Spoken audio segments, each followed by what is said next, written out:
Hi there guys, it's David here from We Make Models. So far I have made 2 of the 6 Commando Elite figures from the Small Soldiers movie, and today I'll be making the 3rd one, which is Kip Killigan. So let's get into the video. The file I'm printing today is available on the Epic Props store. I'll include a link in the description box below.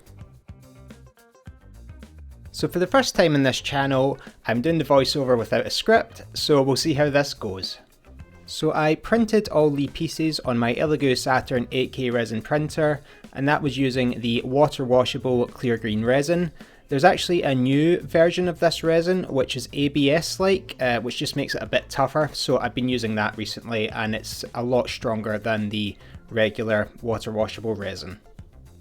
So once the first build plate was finished, I took that off and then removed all the support material and washed everything in the cleaning tank. I usually let the cleaning tank run from 3 to 5 minutes, and that's usually enough time to get any of the excess resin off the model. When it comes to the final UV cure, I like to leave the pieces overnight to dry once I've put them in the cleaning tank. The reason being is if you cure the pieces too quickly while there's still water on them, you can get like a frosting effect on them. So if you want the piece to remain nice and clear for whatever you're making, always leave it overnight to dry. For the final cure, I usually do the first side for 2 minutes, and then I'll flip the pieces over or onto the other side and then let them cure for a further minute and a half, and that's usually enough to solidify everything.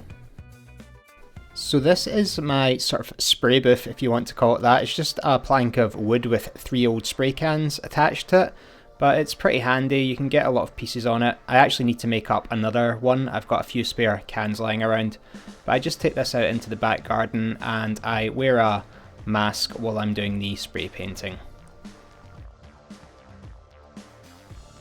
For the main coat of paint, I like to sort of use 2 tones of colour, especially for things like skin tone. So I've done a lighter tone there, that's just Citadel Warhammer paint. I believe that's Flayed One Flesh, and then I believe the darker coat I do is Kislev Flesh is the name of it.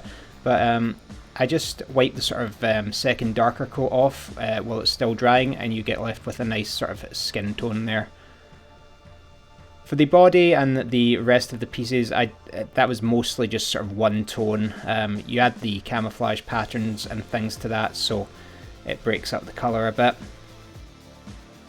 Because I'm printing the statue version of this file, I decided to add these pegs and slots using Mesh Mixer. That was a bit of a challenge. I've never really used Mesh Mixer before this, but it makes things a lot easier when it comes to gluing and assembly.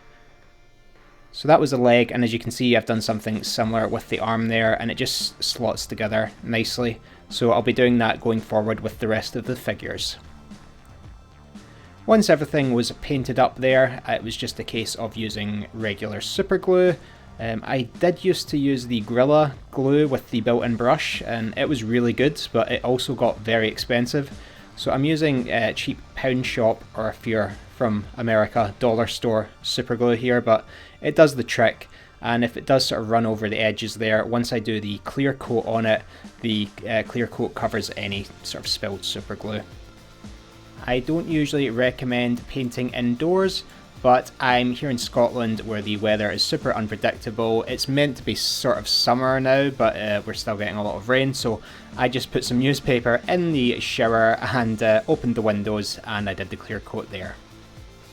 So you'll notice there's a hole in the back of the belt. I added that digitally before I printed the model, and what that is for is to add a light so the belt buckle lights up like in the movie. So I bought a pack of 100 of these. These are balloon party lights that go into party balloons, and yeah, they just light up when you twist them. So there you can see the belt buckle lights up. This particular model file comes with, I think it's 7 different heads you can print. So I printed the bandana head, which is how Kip appears when he's first in the box, and then the head without the bandana, which he takes the bandana off pretty early in the movie. So there you have it. I've now made 3 of the 6 Commando Elite figures. We're officially at the halfway point, and it's really cool seeing them all together. If you enjoyed this video, a like and a subscription would really help me out. And if you want to support the channel even further, you can check out the link in the description box below. But as always, thank you for watching.